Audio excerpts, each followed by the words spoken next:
Hi everyone, this is the second lecture of Understanding Development Research. I've been reading over the collaborative document that you created last time, and it's really good. I'm delighted with how that went. There are a whole range of great ideas in there, and if you're struggling to think of an interesting and important topic for your dissertation, you could certainly have a look through that document for inspiration. It's quite a reliable indicator of what problems are currently crucial, given that it's crowdsourced from nearly 200 people who are very knowledgeable about development. What I would say about that document is that it mainly contains either real-world problems that you've identified or a pretty clear hypothesis of what you think the solutions to those problems are. And that's certainly part of what goes into making a research paradigm. But research also involves at least three other things. Firstly, it's not just what is the problem, but it's also what do we need to know about the problem. For example, many of your groups argued for, and I'm summarizing here, a focus on inequality rather than on growth economics, or for ending the preoccupation with how to grow the economy and switching to a focus on how to make the economy more sustainable and perhaps more equitably distributed. That's absolutely fine, but that's more like a macro level normative conclusion. For research, we also need to ask, what knowledge do we need to produce about this issue? So, for instance, how can economies continue to provide good standards of living while not growing or even degrowing? What sorts of measures would achieve this? So that was what do we need to know, but secondly, it's not just what do we need to know, it's also how do we think we can go about gaining this knowledge? What methods will we favour? Will we be methodologically nationalist, so assuming that the nation state is the most pertinent way to conceptually divide up the world? Or will we think globally, or in terms of regions, or maybe subnationally, or maybe in terms of core and periphery? If we're doing large-scale social research, will we assume that the individual is the base unit that we look at, or maybe the household? Or maybe we'll gather disaggregated data at the social group level. Will we ourselves be joint participants in the research project with our research subjects? Or will we be quite removed, observing people objectively? All of these questions have major implications for the sorts of knowledge that we're going to produce, and they're crucial choices. Thirdly, what do we assume about the world? Now, this can be stuff like access to medicines is a crucial issue. Many groups listed assumptions like that. But when I talk about research assumptions, it's also things like individuals generally pursue self-interest. Caring responsibilities are normally carried out by women, and that's unlikely to change anytime soon. Social conflicts normally reduce ultimately to struggles about identity more than about economic resources. Or when my interviewees tell me things, they're telling the truth. These are all examples of assumptions that are made in research and that are not necessarily an explicit part of the research project per se, but they still shape the direction it goes in and the directions it doesn't go in. Now, it's fair enough that when you did this exercise last week, most groups didn't put in so much detail on this kind of stuff because that was week one of this course, and the whole point of the course is to help you understand in more detail the various choices involved in research.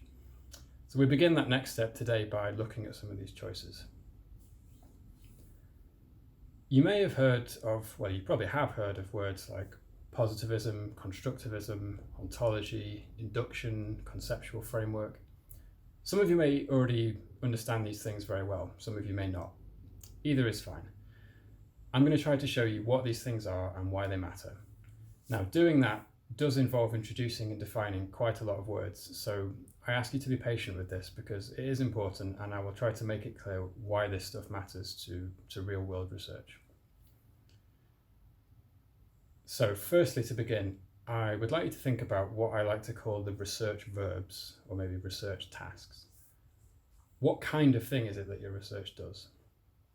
Some options there are that it describes, it explains, it analyzes, compares, critiques, reconceptualizes, it understands or predicts, it evaluates, it normatively prescribes or envisions perhaps, and so on.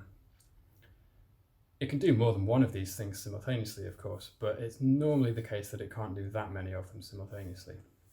Often with my dissertation students, actually one of the first things I try to get them to do is to identify which research verbs they are and aren't doing.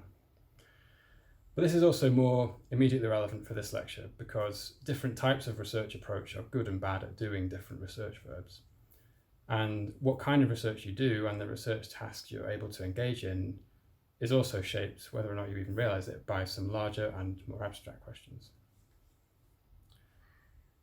Let's start with the largest and most abstract of these, which is questions over ontology and questions over epistemology. I'm going to cover these not because you need to have lengthy sections on them in your work necessarily, but because you will see these words a lot in academic work and they're important to understand. Ontology is the name of a branch of philosophy concerning being and existence, but for our purposes the question is what exists and what are the parts and divisions and categories among the things that exist and what are the relations between them. If that sounds incredibly abstract, it is. But I'm going to get onto more specific implications for development research. Epistemology is also the name of a branch of philosophy, this time concerning knowledge and knowing. What is it to know something? When does a claim or proposition attain the status of knowledge? What criteria must it satisfy in order to do so? What are valid sources of knowledge? Sense data, abstract rational argument, religious revelation? So basically together, these two, ontology and epistemology, they form the basic question facing the researcher. What do you think exists out there, and how do you think you can know something about it? Every research project has an answer to this question, even if it never thinks about it consciously, and in fact, even if the researchers involved tried to insist that they didn't have answers to those questions, they do. Everybody doing research is always working on the basis of particular answers to these questions about ontology and epistemology. All right, let's get into a bit more detail. In epistemology, so that's regarding the question of knowledge and knowing, over time certain options have developed, and these form the main stances or camps or tendencies that researchers in the social sciences fall into. By the way, the breakdown that I will give in this lecture is a little different and probably a bit more simple than that given in the set reading that you've read. The reading is still very useful and not wrong at all, but I'm clumping things together into slightly larger categories. So anyway, the main tendencies in epistemology for me are positivist, or sometimes called simple or naive realism, constructivist, sometimes called interpretive, and critical realist, or that's sometimes called critical social science. There's arguably also another option called pragmatist. Positivist research tends to hold that objective knowledge can only be gained from direct empirical observation, which produces data. It emphasizes a separation of facts from values. So research is in the business of producing facts, and this should have as little to do with values as possible. Values should not shape anything about the research process. Positivism typically emphasizes quantitative data and standardized procedures, and the reason for this is that this generates data that is comparable and that can be processed in various ways, such as graphs, correlations, regressions, and so on.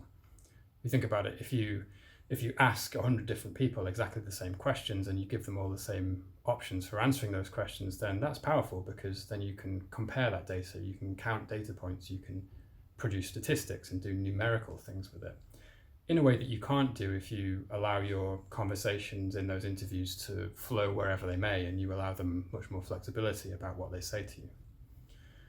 The positivist ideal is to uncover laws akin to natural scientific laws that govern social processes.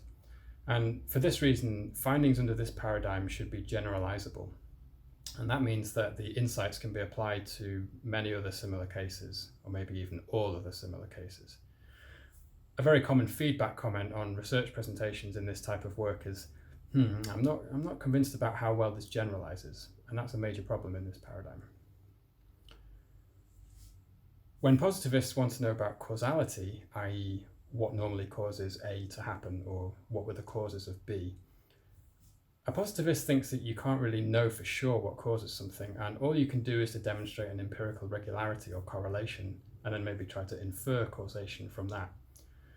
For example, to use the example that's used in the reading, if you want to know what kinds of young people engage in criminal behaviour, then a positivist approach will be able to use large-scale quantitative data to give you a description of what kinds of young people commit crimes in the sense of statistical frequency. If you also want to know what causes teenagers to commit crimes, then a positivist might look again at some large-scale data on teenage criminals and work out that there seems to be a correlation between teenagers coming from homes where the parents have divorced and teenagers committing crimes. Now, as you know, and as positivists know, correlation is not causation. So some positivists will simply leave it there, and the conclusion of their research paper will be that broken homes seem to be associated with teenage crime. Others may use some argumentation or may triangulate with case studies in order to offer a stronger conclusion. There is good reason to think that broken homes contribute to causing juvenile crime. Overall then, for positivists, social science is about objective facts. New hypotheses are tested against existing facts, and the basic epistemological stance of the positivist is quite simple. I stand here, I see things, I measure them, I'm objective, I state clear hypotheses, and then I establish whether those hypotheses are true or false, and that's pretty much the whole story. For this reason, this quite pure form of positivism is sometimes labelled naive positivism by others who are critical of it. Constructivist research, also sometimes known as interpretive research, is very different, and in many ways it begins from a critique of positivism.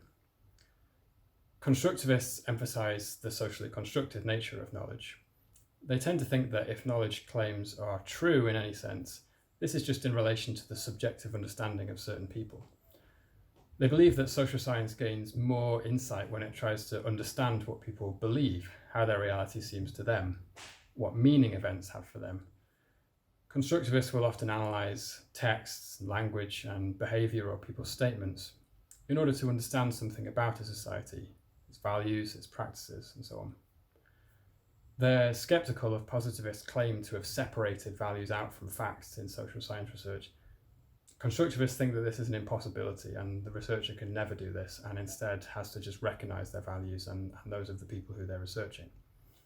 Returning to the teenage crime example again, a constructivist looking at the question what causes teenagers to commit crimes will interpret this as being a question about why this happens in the sense of motivations, meanings, values, emotions. And they will want to know, how do the people involved understand their world? What do they understand as their motivations and the things that drive them? For constructivists, this is what the social world is. We are all inside it, and all we can do is interpret it and understand how the participants in the research construct it. The researcher can't somehow step outside of society as if looking at rats in a cage in an experiment. Critical realist research shares some of constructivism's criticisms of positivism. It agrees that knowledge is mediated by the knower and that the researcher cannot truly be value-free. And it agrees on the importance of understanding how people see their world. However, it does share something with positivism in that it still retains the idea of an external, objective world about which we can arrive at knowledge, even if that knowledge is partial and conditioned by our own biases and values. A major difference to both positivism and constructivism, though, is that critical realism is centrally concerned with causality. It wants to know for certain what causes what. Unlike positivism, it doesn't agree that you can only measure things on a macro scale and then look for correlations that might suggest causations.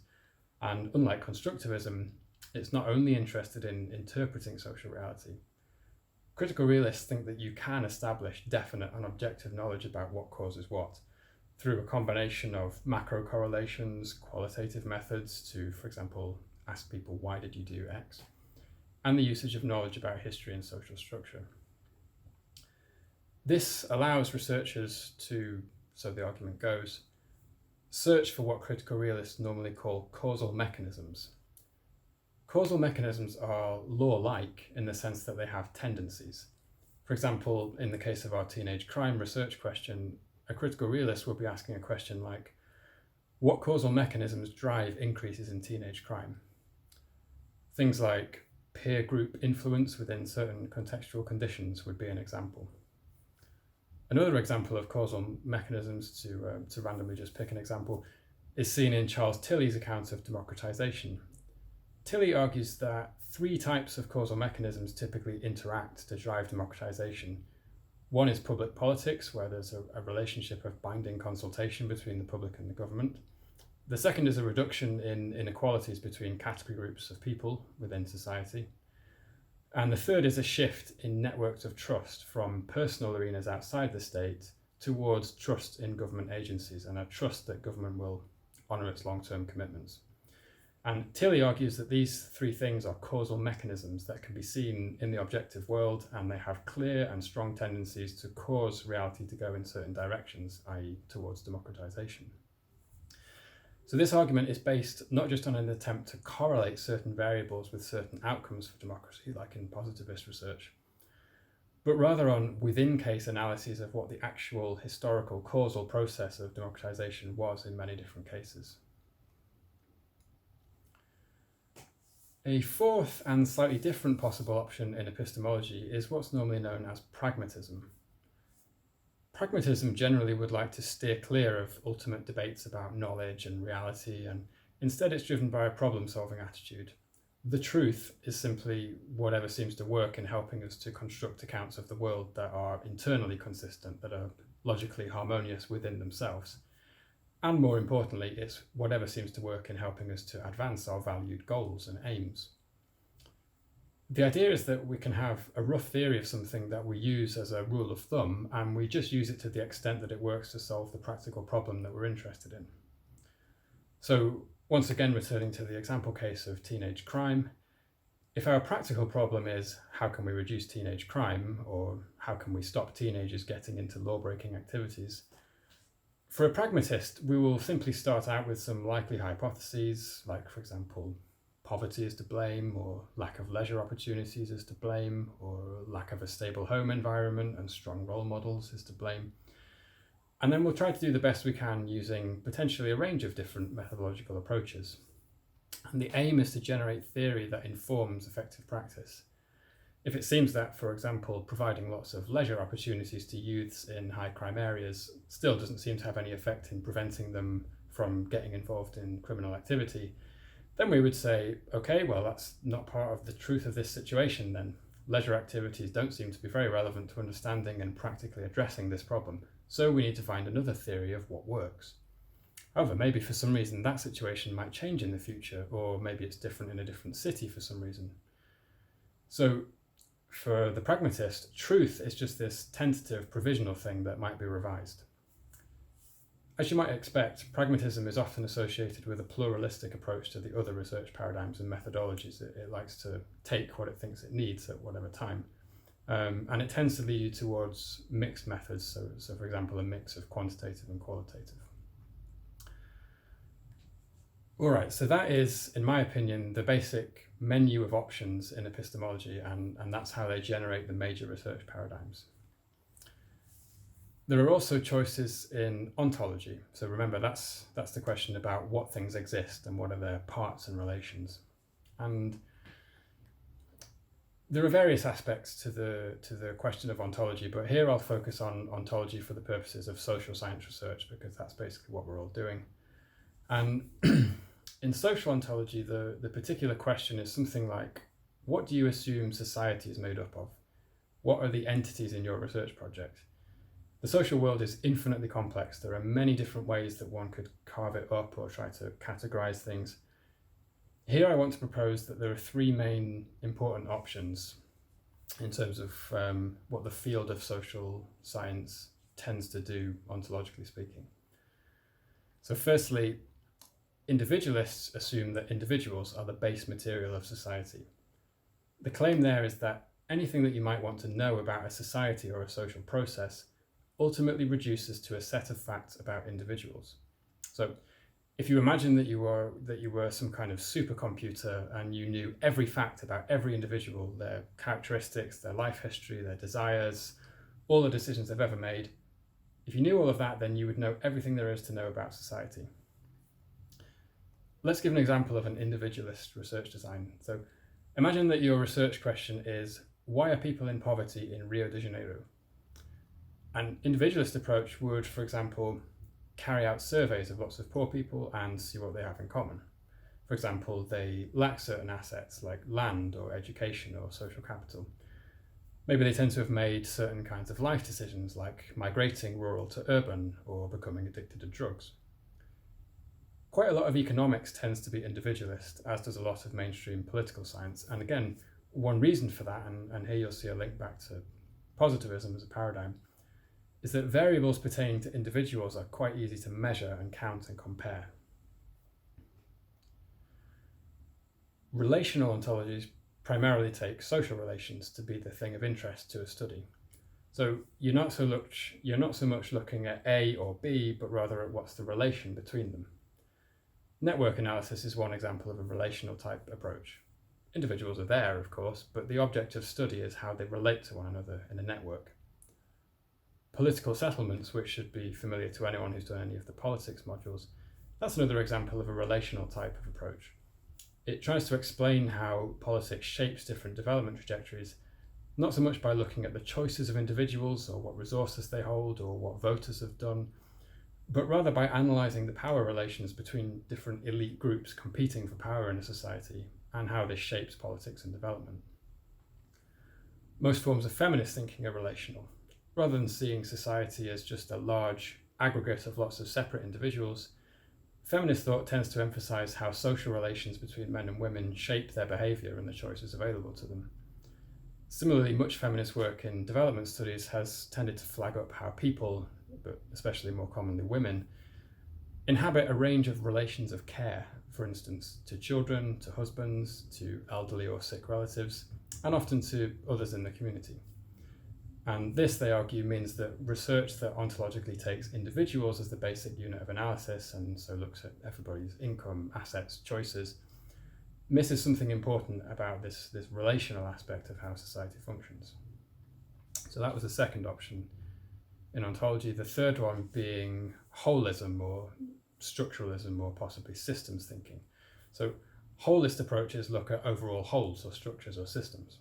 And the underlying claim of this is that the thing being studied is not just a collection of individuals, and it's not just a function of many different interactive relations, but rather it's first and foremost a whole, which has its own features, aside from the features of whatever happens to be within it.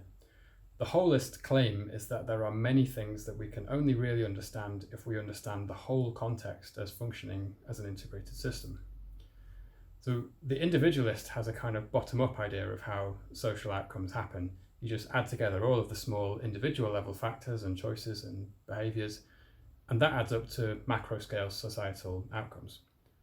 The holist or structuralist or systems theorist, by contrast, thinks that there are macro-level dynamics that shape social outcomes and the course of history by themselves.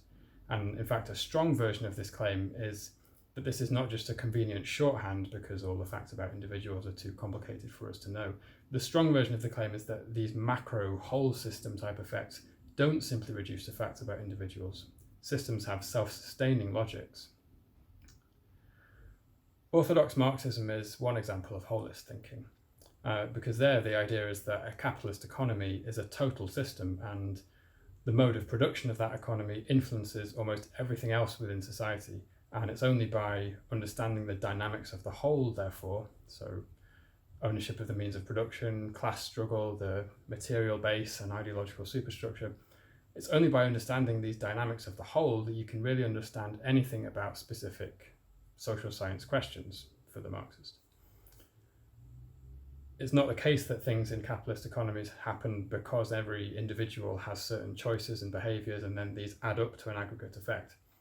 The system itself has dynamics. The way it works is that capital requires increasing profits, and one way of achieving this is if companies keep expenditure on material inputs stable while lowering wages, and so individual capitalists will find themselves either compromising on the quality of their materials and standards or lowering wages, and if necessary, firing those workers and hiring ones who will work for lower wages. So the argument is that this is not just about individual agents choosing to do things. The argument is that this is the driving logic of the whole system.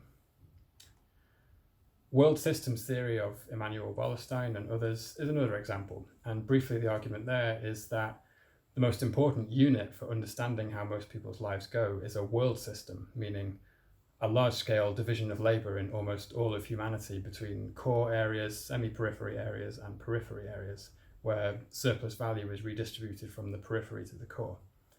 And this system and its dynamics is, for world system theorists, more important and more explanatory of outcomes than the individual actions and interrelations of nation states. Systems ecology is another example of a holist approach, or a holist ontology. In a slightly simpler way, the question of ontology can also just mean what specific entities are included in the recipe of your research project.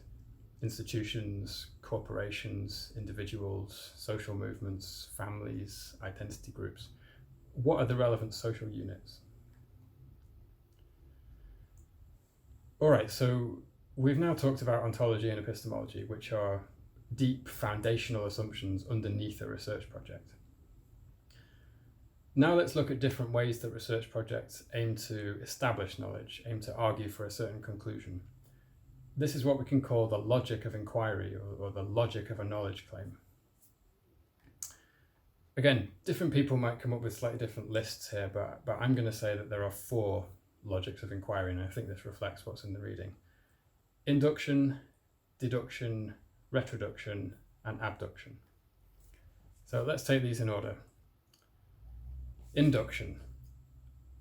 To make an inductive claim is to move from the specific to the general, to move from specific cases and data points to a claim about something more general. For example, I've now seen 500 swans and they were all white, therefore I'm reasonably certain of the general truth that all swans are white. Now, as this classic example also tells you, induction produces very reasonable defensible claims, but claims that can be overridden by further observations. For example, seeing a black swan, as Europeans did for the first time in Australia at the turn of the 18th century. That's the meaning of the expression black swan event. Inductive reasoning has a lot to do with patterns. If you see that there is a certain pattern in the data, like, for example, many teenage criminals come from families that have broken up, then this will lead you to investigate that idea further, and if the pattern seems to hold up as strong enough, then you will conclude that the things are associated in some important way. Inductive logic is mainly good for answering what questions, so describing and perhaps categorizing things. What is happening here? Deductive reasoning starts more from theory. It will start by putting forward a set of hypotheses that are initially plausible and that seem worth investigating, and these together add up to the initial theory to be tested. I'll use again the example from the reading of juvenile crime. So hypotheses there could be lack of strong role models in broken homes is associated with teenagers becoming inadequately socialized in social norms. Secondly, inadequate socialization is associated with becoming involved with deviant peer groups, as it calls them. Thirdly, deviant peer group influence is associated with teenage crime. And then conclusion, therefore, teenage crime is associated with broken homes. And that's the conclusion to be tested. We would then collect data to test that conclusion that teenage crime is associated with broken homes. And if we wanted to be extra rigorous, we would also collect data to test all of the other premises in the argument as well. If the hypotheses seem to be confirmed by the data, then we may argue deductively that we've explained the pattern in the data noted by the inductive research project. So deduction can also undertake why questions, explaining something. Okay, retroduction. The retroductive logic of inquiry and reasoning is to establish underlying mechanisms or structures that explain outcomes or patterns.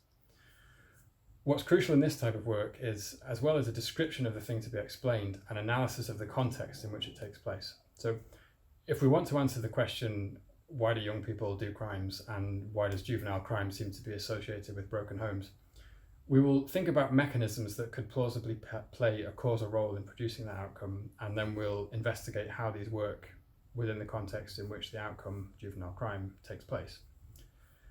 Typically, this involves at least starting with known social processes. So you may have similar components, in fact, to in the deduction logic, but they just work together in different ways in retroduction. So, for example, you may look at the context to teenagers committing crimes and identify contextual features like inadequate socialization into social norms, lack of attractive leisure options in the local area, and a broader context of deprivation and very limited hope for the future. However, if you think about it, most people who live under these conditions, most young people as well, don't get involved in law-breaking behaviour. So these contextual things by themselves don't explain why young people commit crimes. For that, you need to identify a mechanism that triggers the outcome. In this case, that could be these deviant peer group influences, so getting involved with the bad kids at school or with a gang.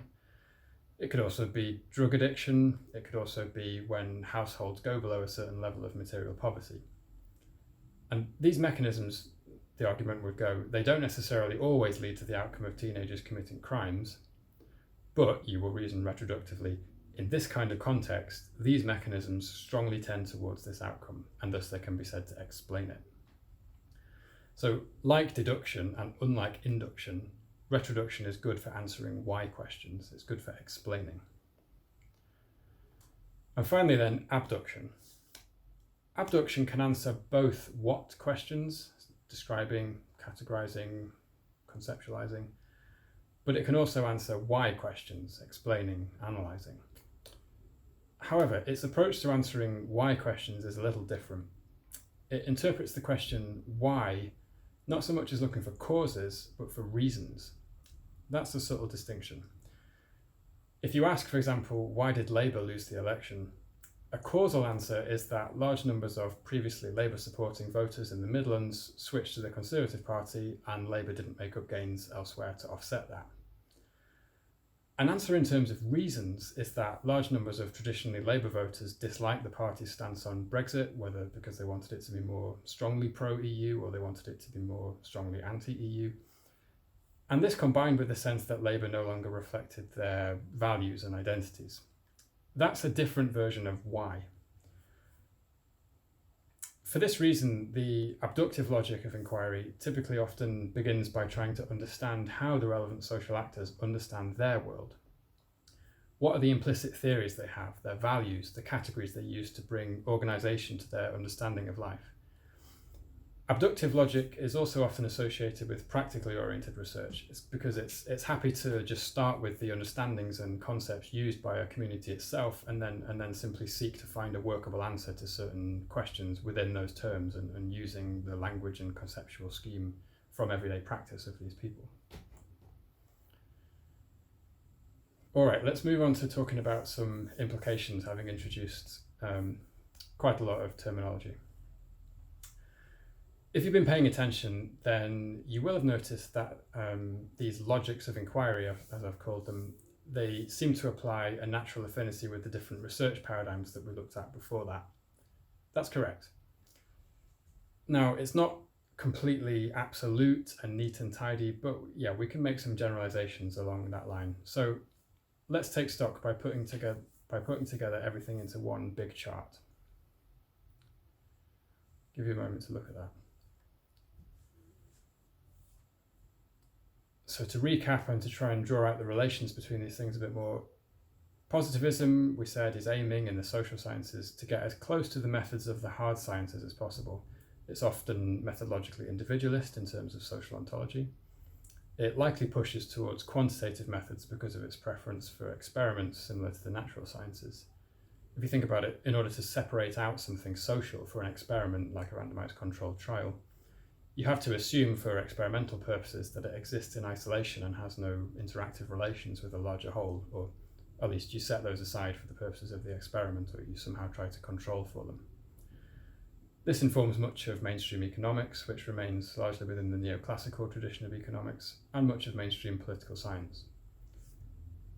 You will typically hear talk about generalizability, testing of hypotheses, and associations or correlations between variables.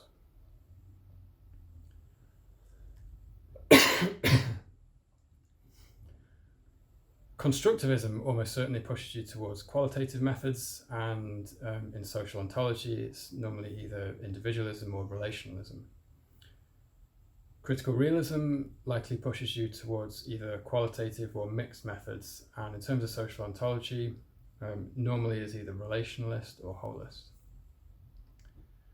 And then finally, pragmatism likely pushes you towards mixed methods. And ontologically, to be honest, it's unlikely to be that interested in the question, but it doesn't tend to favour reducing everything to individual factors.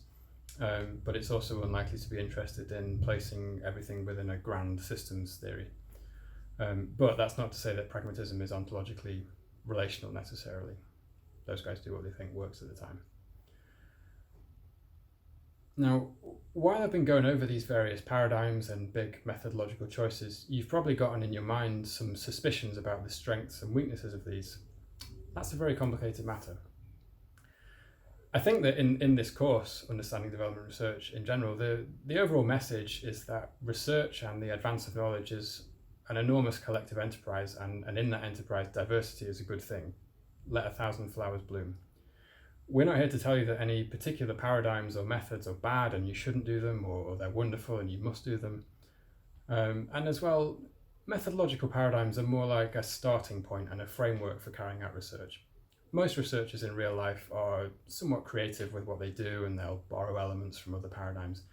It's not like you're walking around completely constricted by your methodological paradigm. However, that said, there are still clear and big differences, and that's why this stuff matters. The way that a constructivist anthropologist interested in doing embedded ethnography will approach a research problem is completely different to the way a positivistic economist interested in quantitative analysis would approach the same problem. Or maybe they would just not even decide to approach the same problem as each other a lot of the time. So let's say some things about strengths and weaknesses. Positivism and approaches with individualist social ontologies are good at generating data that can be worked with in precise and standardized ways. And they're also often good in that they pay attention to individual agency, and they recognize that individuals making choices and exercising agency is an important explanatory component of why things happen in society. Positivism is typically weaker, though, on recognizing when there are broader contextual or structural factors that powerfully shape individual agency, and it can miss important social differences between individuals, like category group or identity differences or power relations. And these sorts of differences sometimes mean that it doesn't make sense for a study to look at all individuals in a like-for-like way. Positivism is also not so great if you want to make definite arguments about the cause of something because of its reluctance to think that it's identified causal links rather than only very regular correlations. Another issue is that because of its assumption of a kind of detached scientist standing back from society and taking observations in an unmediated and impersonal way, positivism is often considered naive, even dangerously so, by adherents of the other paradigms, who think that positivism can act as a cover for researchers of certain social identities and certain power positions to act as if their interpretations and values are universal and objectively correct. Constructivism is good at getting at this level of social complexity and difference, and it's also good at understanding how individuals and groups themselves understand things. It gives a high level of what we could call epistemic respect to actual people, and it's usefully wary about the danger of the researcher placing her own categories and understandings on people and social situations. At the same time, though, a positivist or a critical realist, I think, will find it a bit frustrating that the constructivist doesn't try to produce objective knowledge. Constructivist approaches also tend to require a high level of embedding in a social situation, which means that researchers tend to be making considerable demands on communities to allow them to come and get involved in their everyday lives in quite a major way. The ontological stance of relationalism, which is common to a lot of both constructivism and critical realism, promises to address some of the shortcomings of positivism. Something that it has in its favour is that it reflects the Aristotelian dictum that we are inherently social animals and can't be properly understood out of this. Relational approaches are particularly good, in my view, for looking at social inequalities like ethnic or religious conflicts, racism, gender inequality, and so on. But drawbacks with it are that social relations are notoriously hard to define. What do you actually mean by a relation between people? It can seem rather metaphysical. For similar reasons, it's rather hard to measure or observe relations, and many attempts to do so would only manage it by actually covertly switching to an individualist style approach like carrying out attitude surveys. So that's a drawback that's shared by a lot of constructivist research and critical realist research, to the extent that they use relational ontology. So moving on to critical realism itself, it has the major selling point that it wants to go where positivism dare not go and establish claims about real causality. A really causes B. This can be very useful in fields like political economy, where it seems crucial to say that certain powerful political economic forces have causal effects, and in sociology, where we might want to understand why certain social groups seem subject to certain predictable dynamics over a long period of time. Critical realism as well is generally good at appreciating the importance of context, histories, opportunity structures, power relations, and so on. However, it arguably involves quite a lot of researcher discretion. The researcher has to add quite a lot of their own prior understanding in order to theorize about causal mechanisms and which part of the context are relevant. The ontologically holist tendency that can occur in critical realism and sometimes in positivism has the benefit of not scrimping on structure and context. It's very ambitious, and it attempts to really get to the bottom of how things function. It wants to kind of arrive at the ultimate answer of the functioning of the system. And holist theories are very powerful at generating explanations and predictions.